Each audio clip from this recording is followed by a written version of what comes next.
गिबि गिबियावनो दिनैनि गोथार बाथौ साननि धोरोमारि हामलायनायखौ नोंथांमोननि बिजोंनि गेजेरजों गासै बाथौ सिबियारि आरो बुहुमनि गासै सुबुं माहारिनिसिमनो बावहरग्रोनाय थाबाय। दुलाराय बाथौ गौथुम लाइमोन आफादनि गाहाय नेहाथारि जानानै आं राजेश बसुमतारी बावहाय बोखावजायै लखिमपुर जिल्ला दुलाराय बाथौ गौथुम लोगोसे बरदल'नि बियाब बे जथायै खुंनाय बाथौ सान बे हाबाफारियाव दिनै बाहागो लाफैनो मोननानै आं गोजोननाय मोनदों। बे समाव बिथांमोना सिजौआरि गियान बाथौ आर'ज बिजाब बेखेवनो थाखाय आंखौ बिथांमोना हांख्रायहरनाय जादोंमोन। बे लेखायै बावहाय आं बेखिनि हाबाफारिखौ मावफुंनानै जोबोर गोजोननाय मोनदों आरो बे समाव गासै बाथौसा बिथांमोना लैहोर लैहोर फैनानै बाहागो लाफैनायखौ नुनानै आं गोजोननाय मोनदों।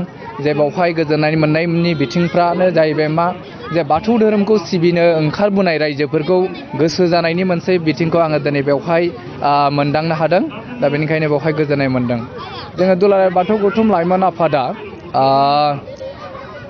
दिनैनि सिगांनि बाथ्रा जोङो जेब्ला 1992 मायथाइनिफ्राय दुलाराय बाथौ गौथुम आफादखौ दानाय जाबोदोंमोन। बे समनिफ्रायनो दुलाराय बाथौ गौथुमा बाथौ धोरोमखौ फोसावनाय फेहेरनायनि जि सिन्था सरसा खालामनानै आरो बाथौ धोरोमनि जि मोनसे आब्रुथि आरो बे आब्रुथिनि गेजेरजों जोङो समाजखौ मोनसे आब्रुथिनि गेजेरजों दैदेननायनि मोनसे आसार खान्थि नियम नितिफ्रा दङ।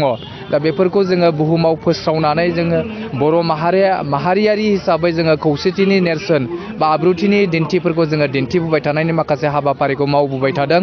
आरो बे लेखायै दिनै दुलाराय बाथौ गौथुम लाइमोन आफादा अनलाइननि गेजेरजों बाथौ आर'ज मेथाइ खननाय हाबाफारिखौ जों दैदेनबाय थानाय जादों।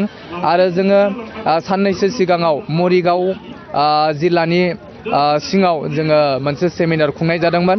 बेवहाय गोबांथार 600सो सुबुंफ्रा बाहागो लाफैनानै खुब मोनसे हाबाफारिखौ जाफुंसार होदों। आरो बेनि एसे सिगाङाव जोङो दुलाराय बाथौ गौथुम लाइमोन आफादा जोङो बर'नि माखासे बाथौ धोरोमनि जि नियम खान्थि आसार खान्थिफोरखौ जोङो लानानै समाजाव जोङो मा हाबा मावगोन बे मोनसे बिथिंखौ लानानै जोङो माखासे लिडारशिप ट्रेनिंफोर खुंनाय जादोंमोन। आरो जों बेबायदिनो माखासे एवारनेस प्रग्रामफोरखौ जोङो लाबोबाय थानाय जोङो जादों। बे समाव जोङो बुंनांगोन मोनसे समाव हयथ' जोंनि आजै आजौमोन बा जोंनि माखासे गोरों गोरा बा जोङो हयथ' बिथांमोननो जोङो माखासे धोरोमारि सानस्रिनि बिथिंफोरखौ माखासे सोलोंथायारि बिथिंफोरखौ जोङो हयथ' बिथांमोननो जोङो मोजां रोखायै जोङो दिन्थिबोनानै होनो हायाखै, जगायनानै होबोनो हायाखै। जायनि थाखाय जोङो बिथांमोनखौ जोङो नांगौ बायदियै मोनसे समाव जोङो मोनबोनो हानाय जायाखैमोन। अब्लाबो दिनै जोङो नोंथांमोननि बिजोंनि गेजेरजों जों खावलायगोन जे बर' हारि हिसाबै थांनानै थानोब्ला बा मोनसे माहारियारिखौ दैदेननोब्ला जोङो धोरोमारि थुनलाइनि गोनांथार।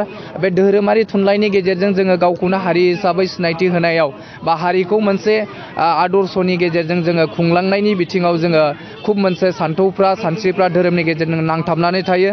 दा बेनिखायनो जोङो जोंनि लाइमोन बिथांमोनखौ बे समाव जों खावलायगोन जोंनि बर' हारिखौ सिनायथि होनो थाखाय धोरोमारिनि गेजेरजों हारिमुनि गेजेरजों सिनायथि होनो थाखाय बावहाय बाहागो लाफैनानै लैहोर लैहोर फैनानै बाहागो लाफैनानै जोंनि धोरोमनि माखासे फिल'सफिफोरखौ फोस्रावनायनि थाखाय लिरनानै फोस्रावनायनि थाखाय जोङो बे समाव बिथांमोनखौ जोङो खावलायगोन आरो नुजाथिफैनो थाखाय जोङो गोथार बाथौ सान बे साननि सोमोन्दै आं दिनै नोंथांमोननि बिजोंनि गेजेरजों गासै माहारियारि सुबुं माहारिनिसिम फोरमायनो सानदों। दुलाराय बाथौ गौथुमा 1992 मायथाइनि 16 मे बे मे दानाव दाफुंनाय जादोंमोन। आरो बे समनिफ्राय बाथौ गौथुमा गोबांथार हाबा मावबोबाय थादों। बाथौ धोरोमखौ जौगानायनि फेहेरनायनि सिन्था खालामनानै समाजखौ मोजां आब्रुथियै दाफुंनायनि मोनसे नोजोरखौ होनानै आरो बे समनिफ्राय फैयै फैयै जोंहा बाथौ धोरोमा बा बाथौआ मोनसे उजिनाय बा थैनाय थांनायनि जेबो मोनसे जोनोम सान बा थैनाय साननि जेबो थि बेबायदि गैया। जे बाथौआ मोनसे समनिफ्राय जोंनि बर' समाजखौ दैदेननायनि मोनसे बिथिंखौ लानानै बा बर' समाजा जेब्ला जोनोम जाबोदोंमोन बे समनिफ्रायनो बाथौ धोरोमा जोनोम जाबोदों होननानै जोङो बुंनांगोन। आरो बे समनिफ्राय जोङो बाथौ धोरोमखौ गोबाथाबनानै जोंनि खान्थिफोरखौ जोङो फोसावनाय फेहेरनायनि मोनसे हाबा मावबोबाय थानाय जादों।